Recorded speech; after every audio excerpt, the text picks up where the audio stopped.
Hi, this is Dr. Post, and this is the first lecture for Stats 1040, section 1.1. So in this section, we're really just going over some vocabulary terms so that we can speak the language of statistics. This will be helpful throughout the semester as we use these terms frequently to describe what's happening. So let's start off with a definition of statistics. And you can find this on page 3 of the textbook. The textbook is available electronically when you go into Canvas modules. There is one tab that refers to the textbook, and I recommend that you open that up and start getting familiar with how to access the sections and read through it. So before you watch this video, I recommend that you read through section 1.1, or at least have it open while you're looking at this video, because I'm going to try to make the videos pretty concise, and you'll have much more elaboration by reading the text.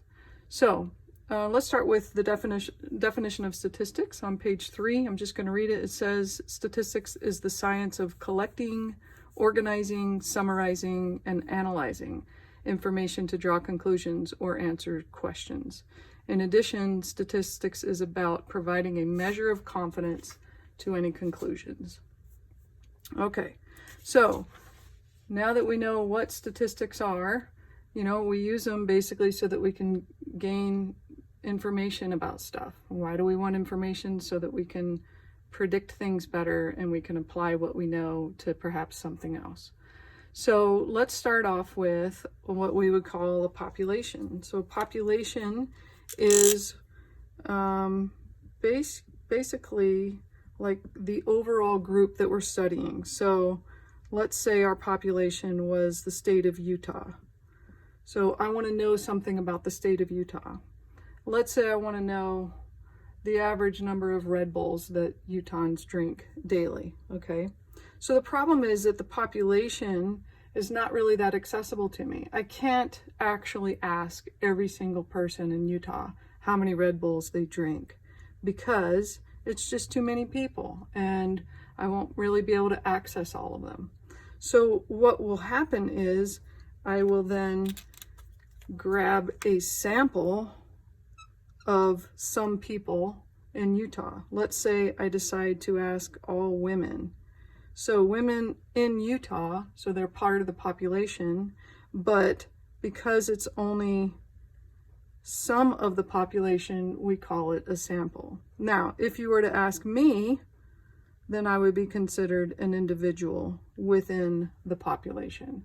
Now, the population doesn't have to seem big. It's just the biggest part of the study you're doing. So for instance, I could make DSU the population and decide, well, I still can't really interview every student at DSU to find out how many Red Bulls they drink.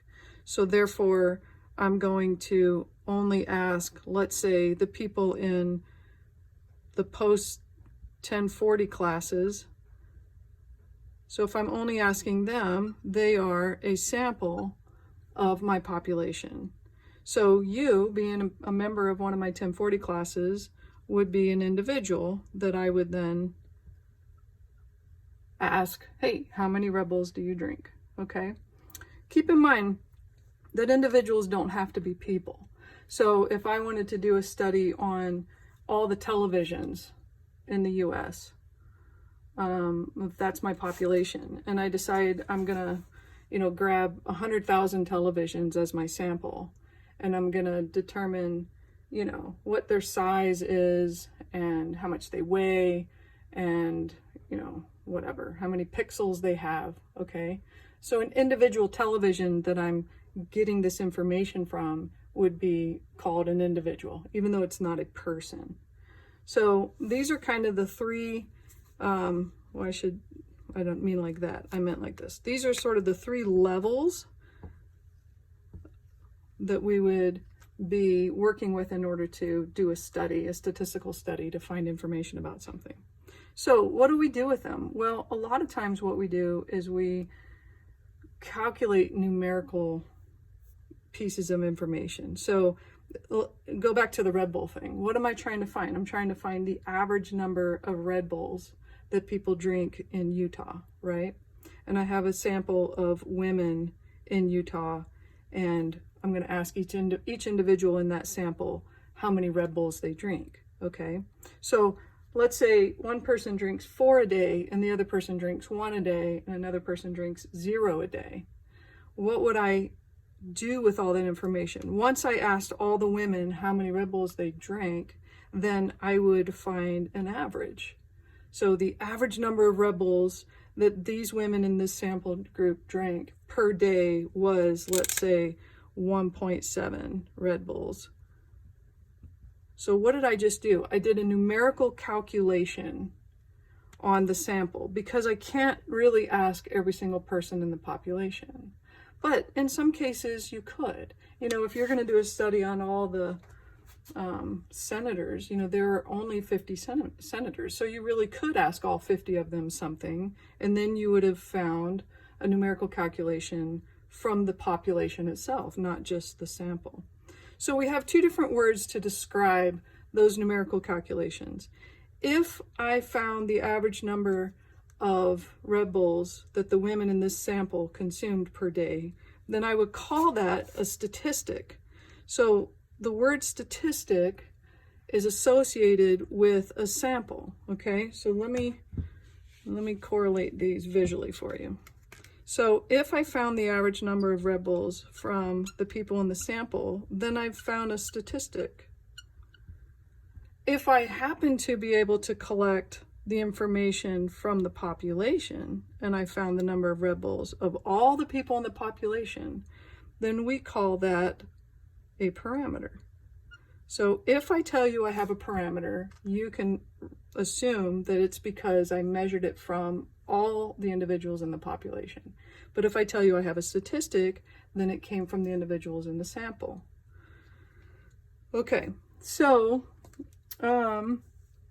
what else should we know? Well, there are 2 things that we would do with this information. We would either collect it just so that we have the information. Oh, I guess it's just interesting to me to know the average number of Red Bulls that are consumed. So I could tell you what that number was, and that would be called descriptive statistics. Now,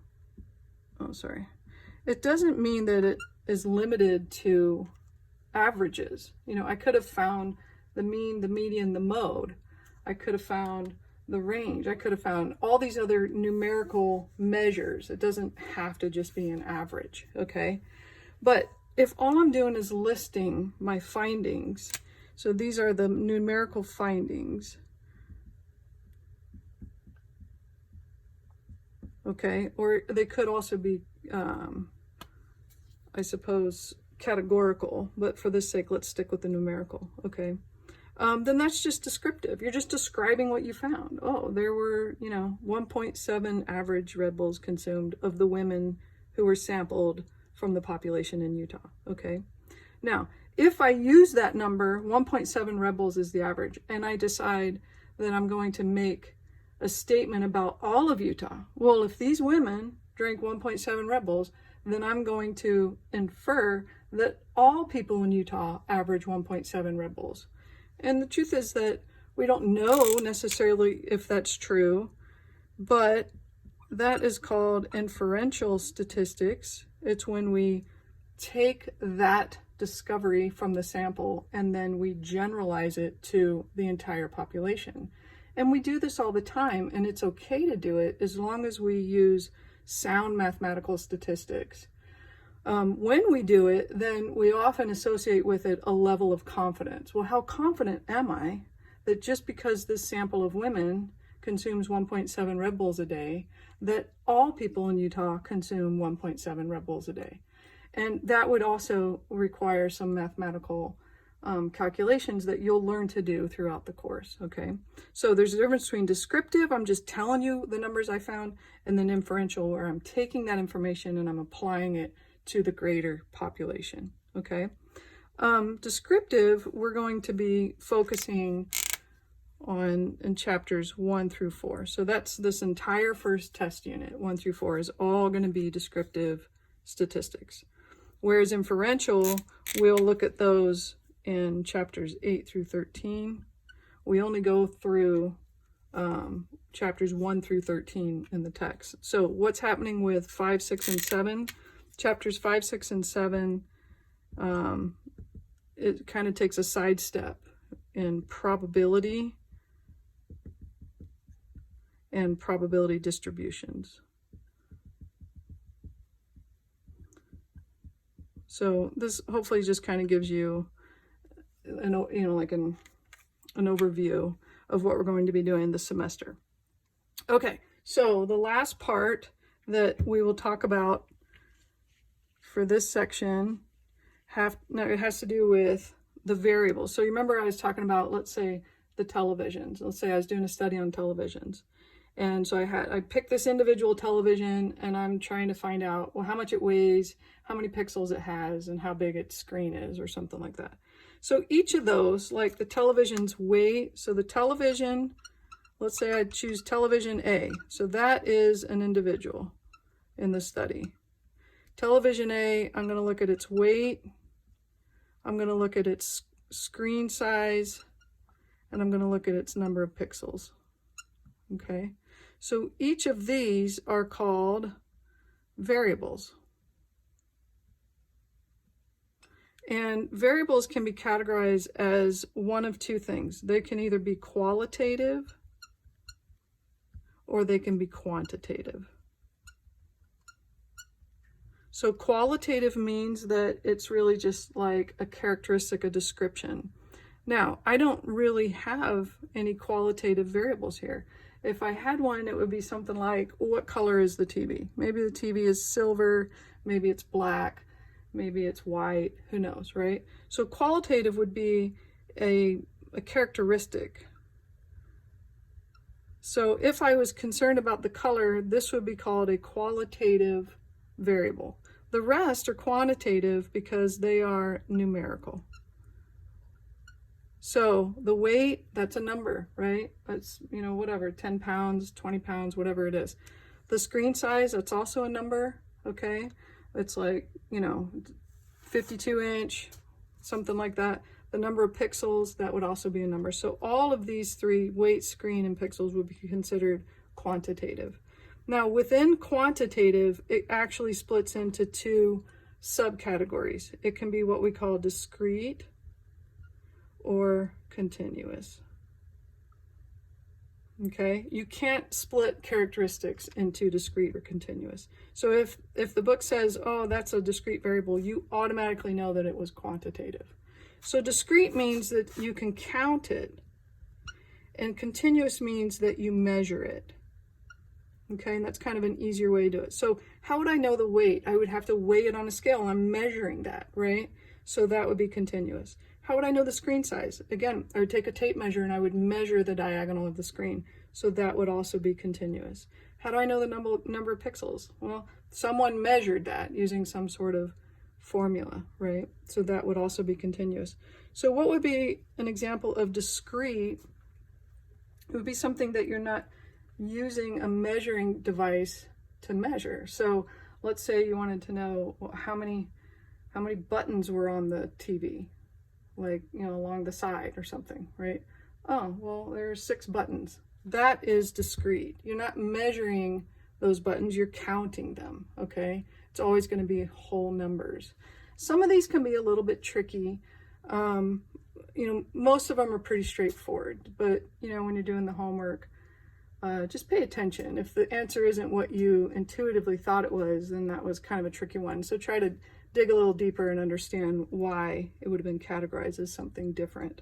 One weird one would be like the numbers on someone's football jersey. Would that be quantitative or qualitative? Well, even though it's a number, it doesn't have meaning as a number. It's not like someone with a jersey number 10 added to someone with jersey number 20 equals another player with jersey number 30. They're literally characteristics or descriptions of what player it is. So that would categorize as one of those tricky ones. But most of them are pretty intuitive. Quantitative is numerical, qualitative is characteristic. If it's numerical, it can either be categorized as discrete or continuous. Discrete is something that we would count. How many trees are in the forest? I would have to count them, right? It's not measurable. I don't use a measuring device to measure that. Versus continuous, which is something I would use some sort of measuring device. So like speed would be a speedometer, you know, a thermometer would measure temperature. If you can use a device to measure it, then that's going to be continuous.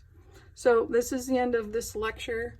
I'll try to keep them all about this time or less, hopefully, because I know it's pretty painful to watch. So I'll talk to you later. Bye.